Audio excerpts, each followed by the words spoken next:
So for a long time now, people have been saying, Hatguy, you got to break outside the box. You got to check out the Internet Historian's Incognito Mode channel, where there's all kinds of crazy stuff. So I decided to browse around, and as I was looking, I saw a video titled The Roswell Incident. UFOs, aerial phenomenon, just the thought of the existence of aliens has always intrigued me. And in the recent years, crazy stuff has gone down. I mean, the government has pretty much been like, yeah, there are these things that fly around and float around out there that can travel really fast, and we kind of have no idea what they are or where they come from. And that is a fact. Many of those facts have come to light thanks to the hard work and dedication of one of my childhood heroes, Tom DeLonge from Blink-182, Angels and Airwaves, Boxcar Racer. Holy crap, like, who would have ever thought that this crazy guy, who was known for making schlong jokes, would be the guy to blow the lid, no pun intended, on the UFO situation? Like, to get the government to actually admit, the United States government anyway, that they exist, and we have footage of them, and they've released footage of them to the public. Now, whether it's just some crazy technology program from different governments, or if it's actually spacecraft, I don't know. But the existence of crazy technology that's unexplainable to, just the scientists and people that work at like Skunk Works and all these crazy technology and vehicle manufacturers, they don't know how they work. So that in and of itself is just incredibly insane. And with all the stuff going on in the world, I guess this would be the time where that knowledge could come to light and it would get overlooked. But anyway, the Roswell incident is something that I'm interested in, and I would like to see what the Internet Historian has to say about that. So I'm going to go ahead and bring that video up, and let's check this bad boy out.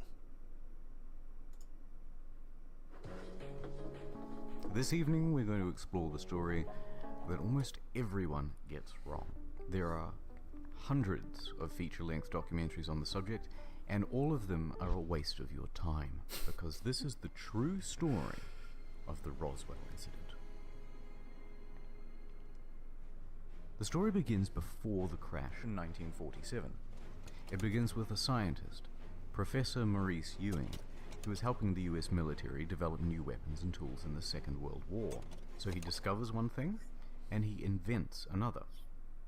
His specialization is in oceanography, important to the military because they want to be able to detect submarines in local waters and develop more sophisticated versions of their own. The discovery is the sound channel. I'll explain why this is important, just stay with me.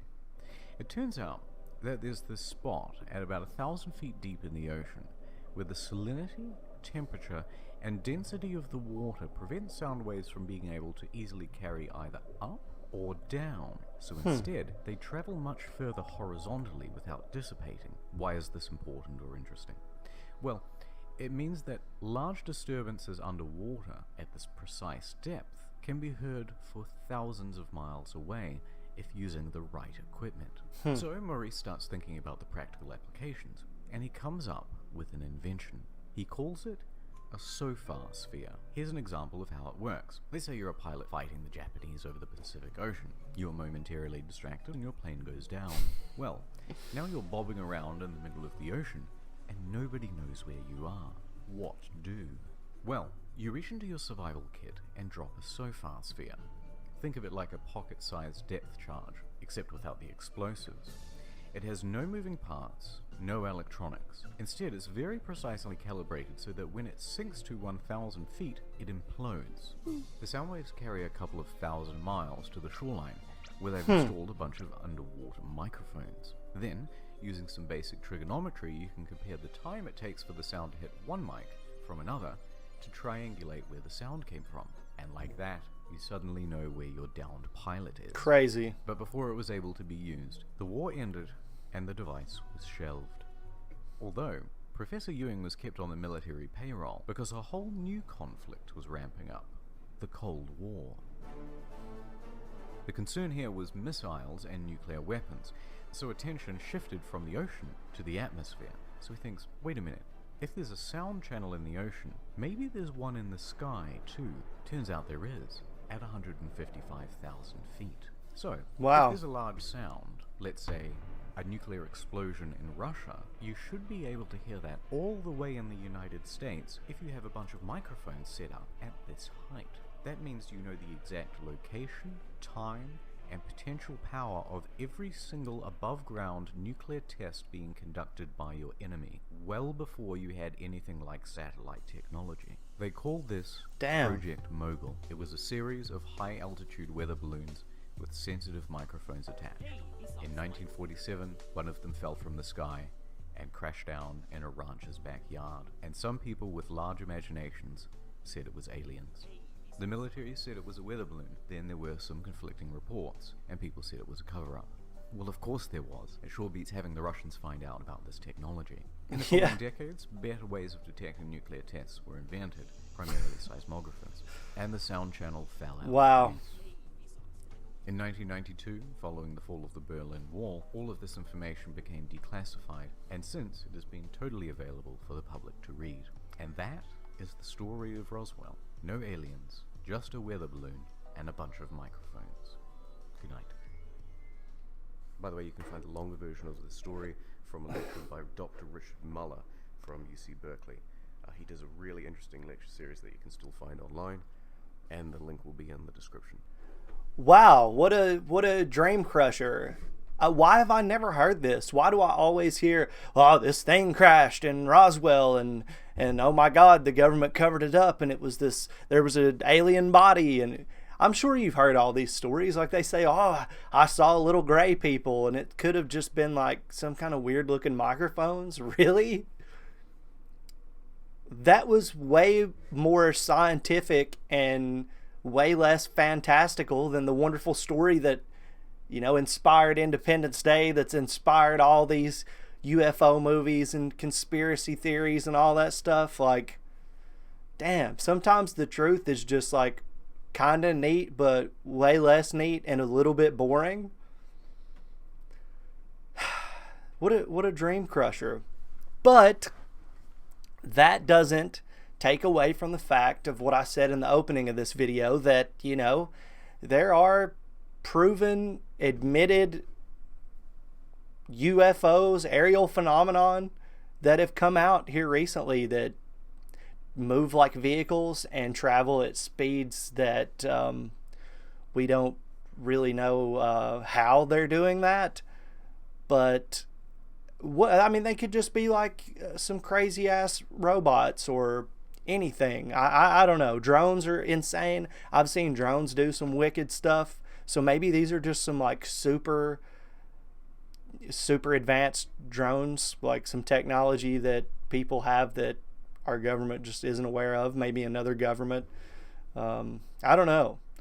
But yeah, that Roswell story I don't like nearly as much as the little gray men story. But I guess you can't pick and choose when it comes to fact. It just is what it is. And that sounds so much more reasonable than what I've grown up hearing and what has been so popular in our culture. And I guess that's why nobody really says, hey, no. Well, I've heard that it was a weather balloon, but it's just like a weather balloon. Like, that's not going to make anybody think anything weird. But when you learn that it's actually like a government program, and they were trying to use it for military reasons, and they were like checking to see if there were large explosions going on in Russia, that completely makes sense to me and explains away all the craziness of little gray men being found on the ground and whisked away by the government while everybody gets their memory erased by a little pen. Look into the pen. But yeah, there you go. Incognito mode. Already a gem. Great stuff. Internet historian. Kind of just laying out the facts in that one.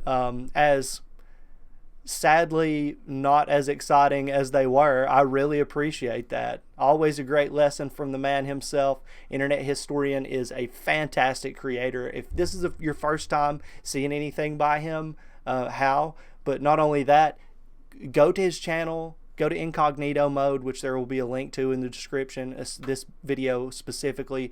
Go to his main channel, Internet Historian, and check that out. Subscribe, like his videos. He's amazing. And if you enjoyed this video, if you could give us a like here at this channel, a subscription, drop some suggestions down in the comments. I do reactions with my girlfriend Nikki, sometimes our dog Shorty, and sometimes the Renegade crew. You never know. But suggestions are always welcome down in the comment section. But that's going to do it for this video. Until next time, I'll see you later.